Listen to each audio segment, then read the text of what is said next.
un privilège de pouvoir partager ce temps de message avec vous. Comme beaucoup d'entre vous le savent, nous avons commencé notre prédication suivie dans l'épître de Paul aux Éphésiens. Et donc aujourd'hui, nous allons nous concentrer sur les versets 7 à 10 d'Éphésiens chapitre 1. Mais pour situer mieux ces versets, je vous propose de relire depuis le premier verset du premier chapitre jusqu'au verset 14. Paul, apôtre de Jésus-Christ, par la volonté de Dieu, salue ceux qui font partie du peuple saint et croient en Jésus-Christ. Que la grâce et la paix vous soient accordées par notre Père et par le Seigneur Jésus-Christ. Béni soit Dieu, le Père de notre Seigneur Jésus-Christ, car il nous a comblés de toute bénédiction de l'Esprit dans le monde céleste, en raison de notre union avec Christ.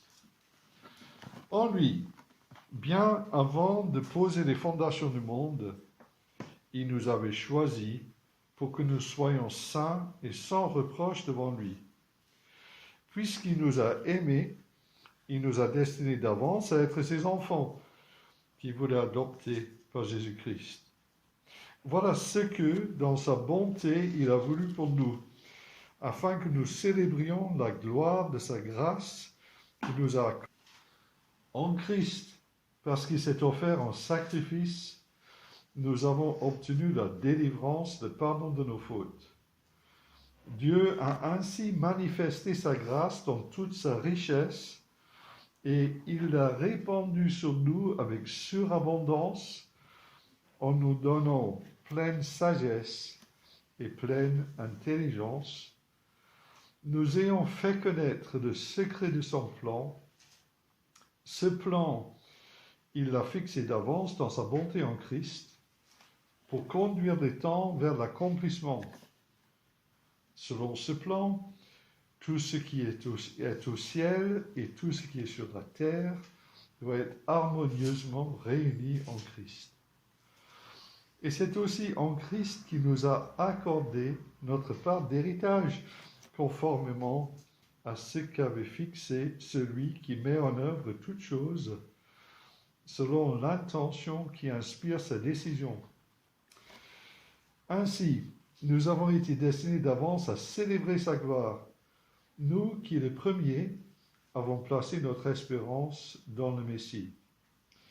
Et en Christ, vous aussi, vous avez entendu le message de vérité, cet évangile qui vous apporte le salut. Oui, c'est aussi en Christ que vous avez cru.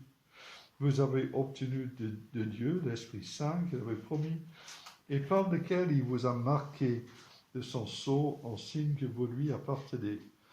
Cet esprit constitue la compte de notre héritage en attendant la délivrance du peuple que Dieu s'est acquise.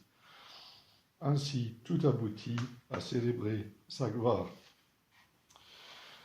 Donc, ce sont les versets 7 à 10 sur lesquels je vais me concentrer. Mais juste pour nous rappeler, pour faire le lien avec ce qui a été dit dimanche dernier, Sam nous a invités à bénir Dieu pour ses bénédictions spirituelles, pour l'élection de son peuple qu'il a adopté et qu'il veut rendre agréable à lui, en son Fils.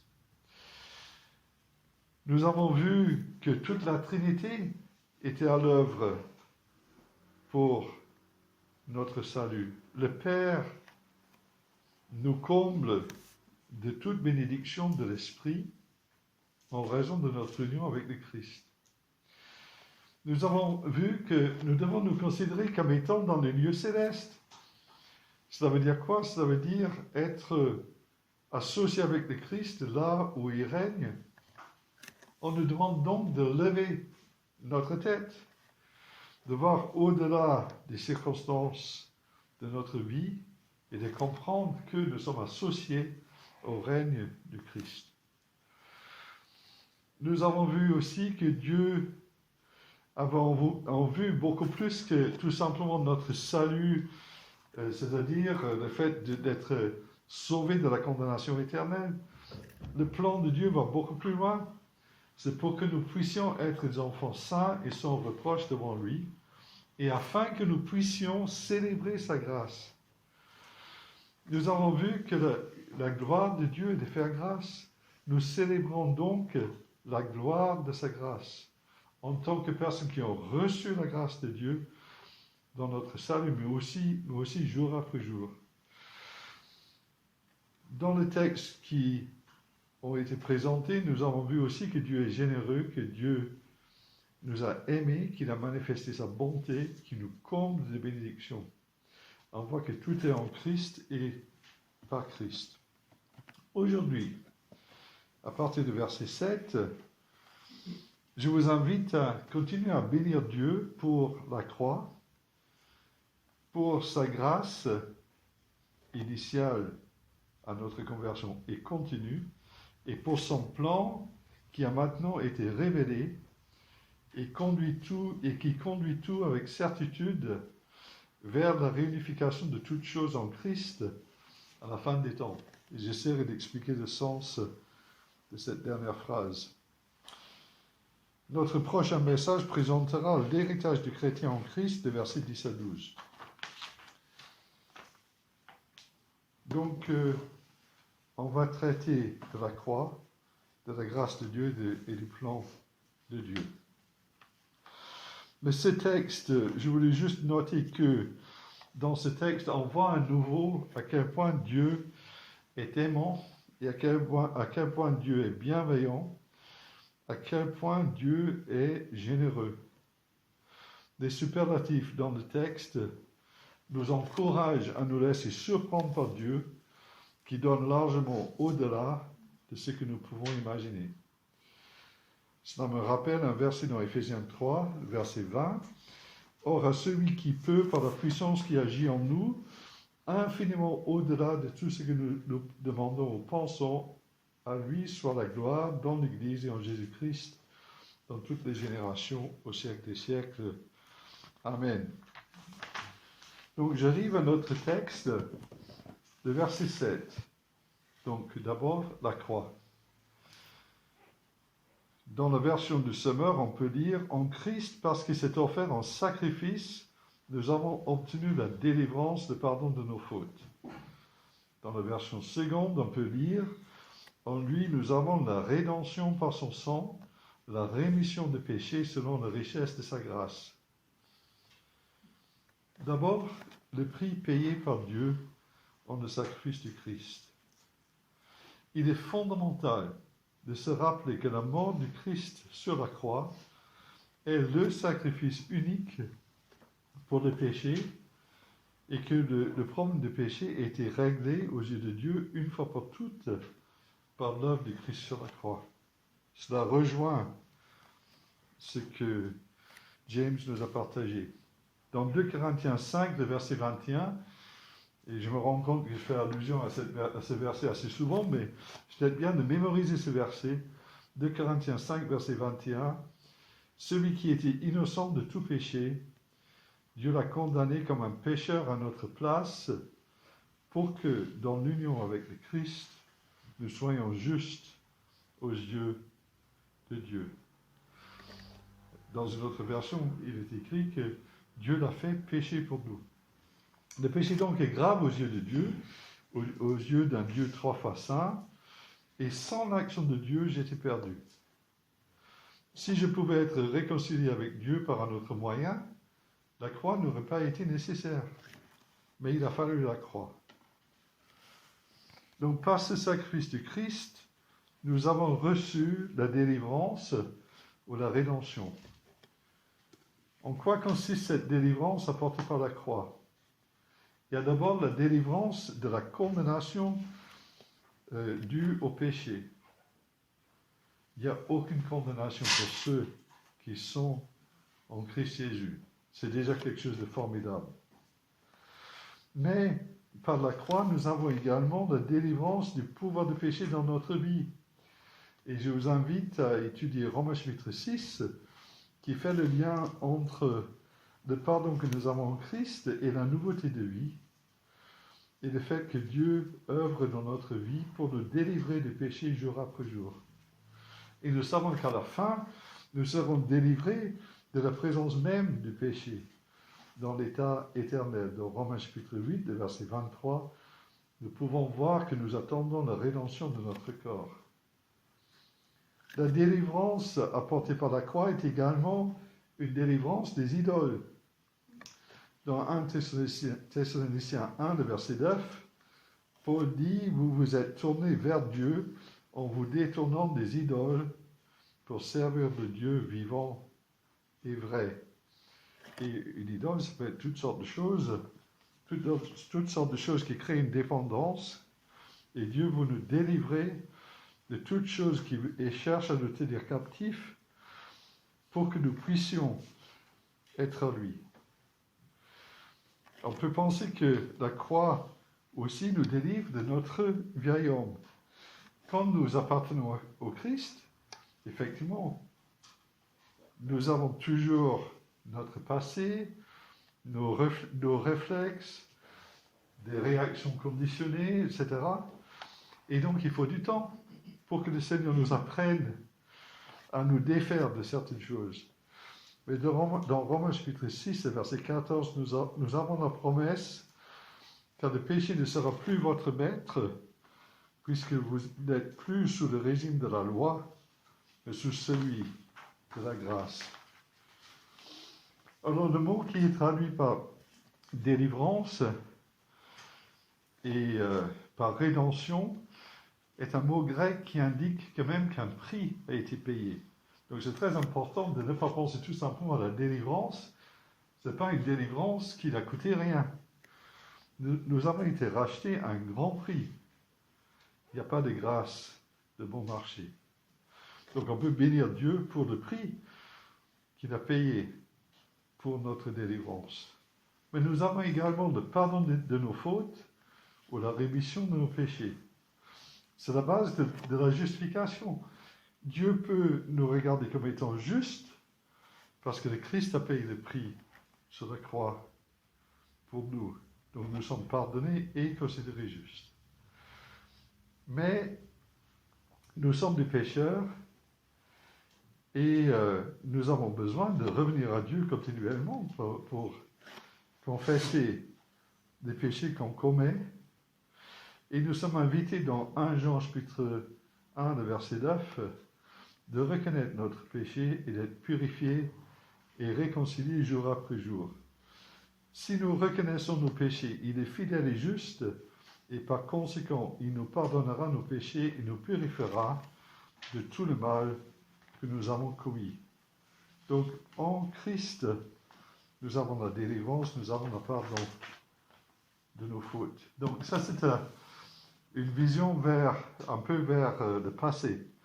Maintenant, la suite de verset 7 et de verset 8 nous parle de la grâce de Dieu qui continue dans le présent. Dans la version de Sommer, la fin du verset 7 dit « Dieu a ainsi manifesté sa grâce dans toute sa richesse. Il l'a répandue sur nous avec surabondance en nous donnant pleine sagesse et pleine intelligence. » Et dans la version seconde, « Selon la richesse de sa grâce, que Dieu a répandu abondamment sur nous. » D'abord, est-ce que vous avez une définition de la grâce? Et est-ce que vous savez faire la différence entre la grâce et la miséricorde? Je crois que c'est Packer qui dit ça dans son livre « Connaître Dieu ». La grâce, c'est quand Dieu nous donne ce que nous ne méritons pas. La miséricorde, c'est quand Dieu ne nous donne pas ce que nous méritons. Donc la miséricorde, c'est quand Dieu nous épargne le jugement. Et la grâce, c'est quand Dieu nous donne ce que nous ne méritons pas. Cette grâce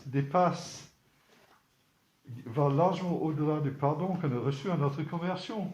nous sommes invités de vivre de la grâce de Dieu, jour après jour, et pas tout simplement dire merci Seigneur parce que tu m'as pardonné, mais est-ce qu'on entre dans cette dimension de la grâce de Dieu dans notre vie jour après jour?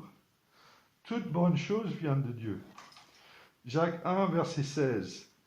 Ne vous laissez donc pas égarer sur ce point, mes chers frères. Tout cadeau de valeur, tout don parfait, nous vient d'en haut du Père, qui est toute lumière, et en qui il n'y a ni changement ni ombre, dû à des variations. Tout cadeau de valeur, tout don parfait, nous vient d'en haut du Père. Donc, il est écrit dans ces versets que nous avons lus, que Dieu nous donne sa grâce dans toute sa richesse.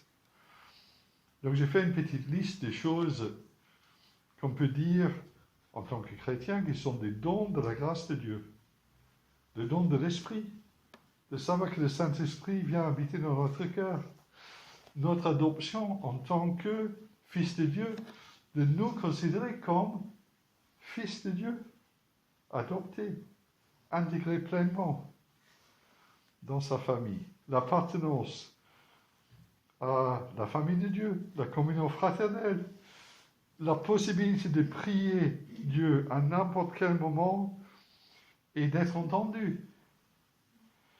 Une espérance à l'épreuve des bouleversements de la vie.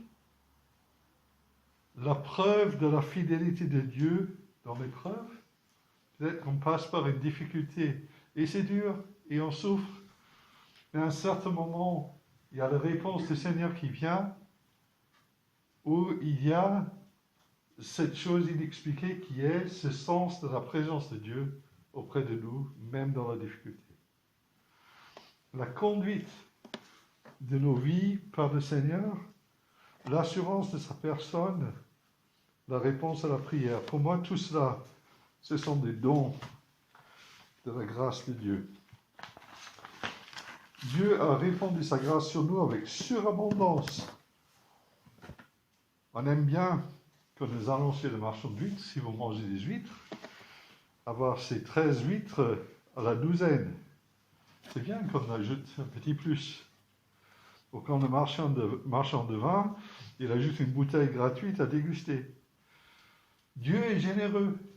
Il nous donne en surabondance. Il nous donne plus que ce que nous pensons. Dans Romains chapitre 5, dans le verset 15, nous pouvons lire que la grâce de Dieu, accordée gratuitement par un seul homme, Jésus-Christ, a surabondé pour beaucoup. Et plus loin, des trésors surabondants de la grâce et les dons de la justification feront de sorte que les chrétiens régneront dans la vie par Jésus-Christ.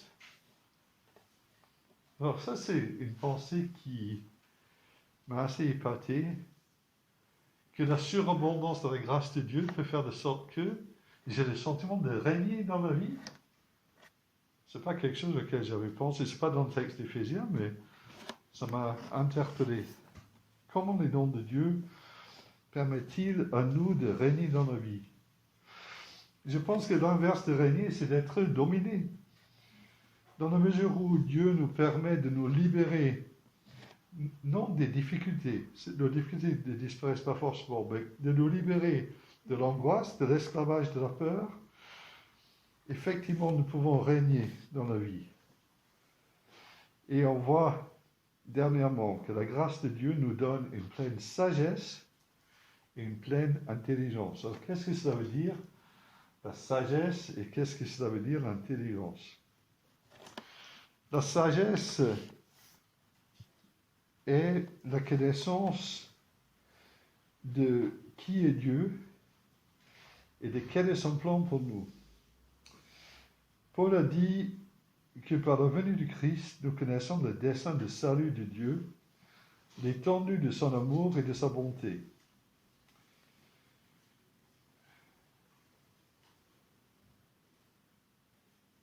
Donc, la sagesse, c'est de pouvoir avoir un sens à notre vie qui se comprend à travers la révélation de Dieu.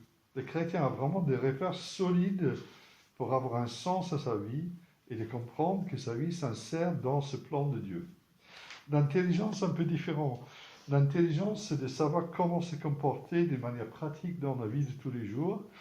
Par rapport à tout cela, comment est-ce que à la lumière du salut que Dieu me donne, comment est-ce que je dois vivre en société, par exemple?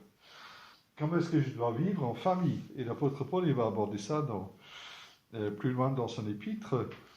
Comment est-ce que les relations entre époux doivent se concevoir, les relations entre parents et enfants, la relation entre le maître et son salarié ou son esclave à l'époque. Donc, tout ça, l'intelligence, c'est de savoir, par rapport à ce plan de Dieu pour moi, comment je dois me comporter, comment je dois faire. Et la grâce de Dieu nous donne ces choses. Donc, j'arrive dernièrement au verset d'Aphédis, qui parle du plan de Dieu, qui était secret, inconnu avant, et qui était révélé.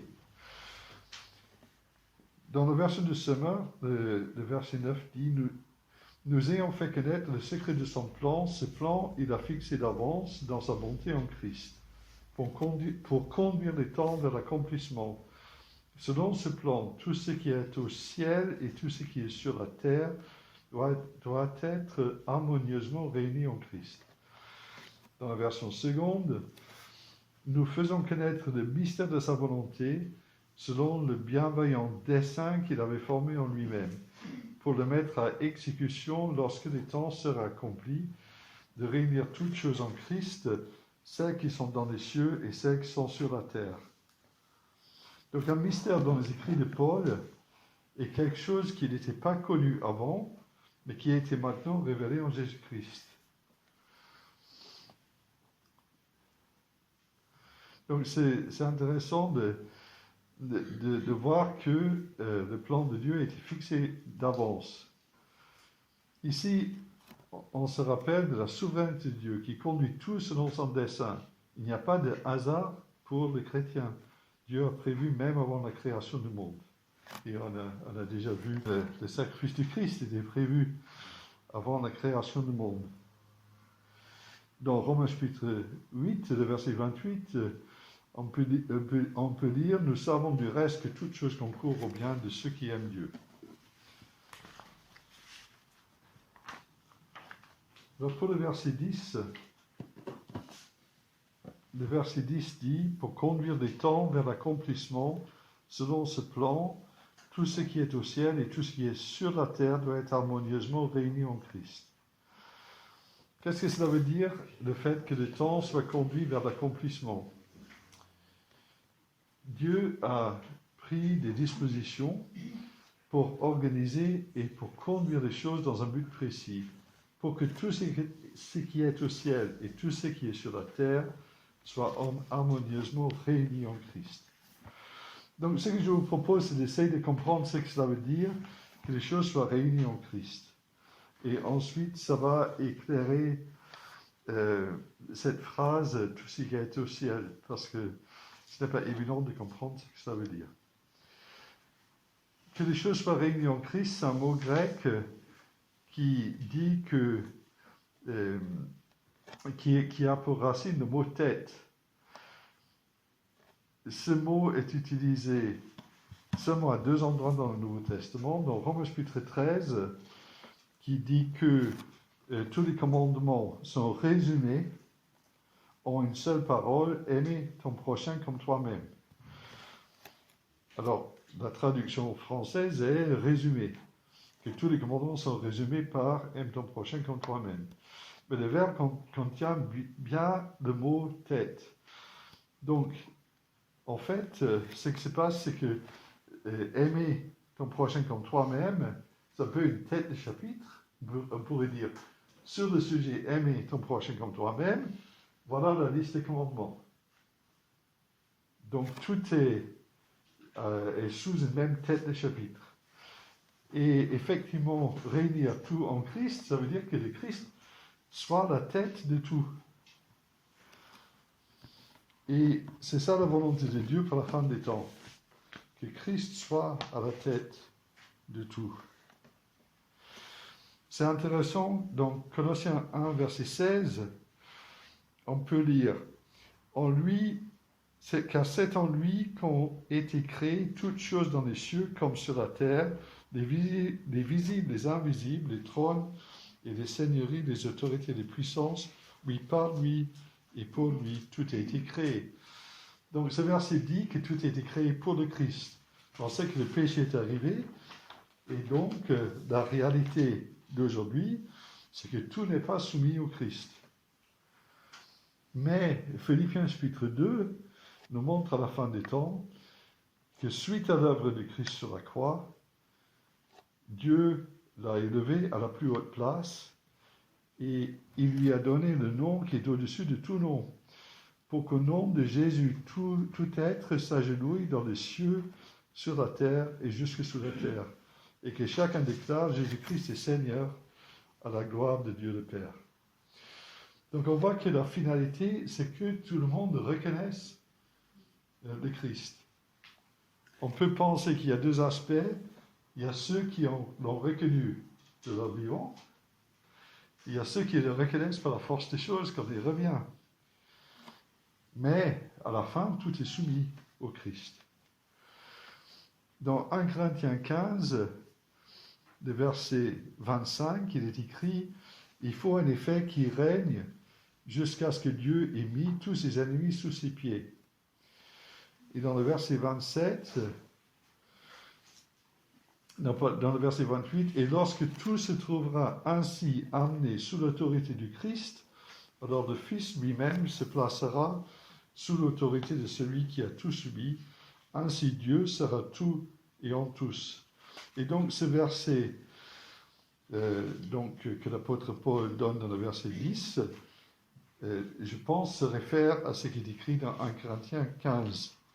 Donc tout ce qui est dans le ciel, c'est une indication de tous ces pouvoirs, de toutes ces choses hostiles au Christ, qui seront ramenées au Christ, et le Christ régnera. Donc j'arrive maintenant à ma conclusion, qui ne sera pas très longue.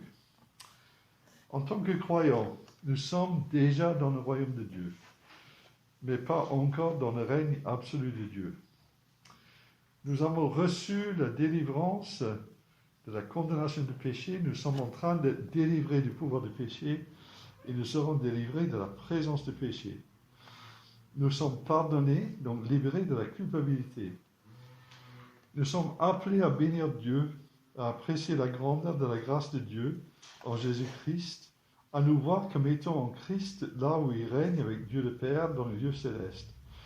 Cela doit nous inviter à relativiser les choses qui peuvent nous traumatiser dans le monde d'aujourd'hui, sachant que Dieu conduit tout vers son accomplissement en Christ.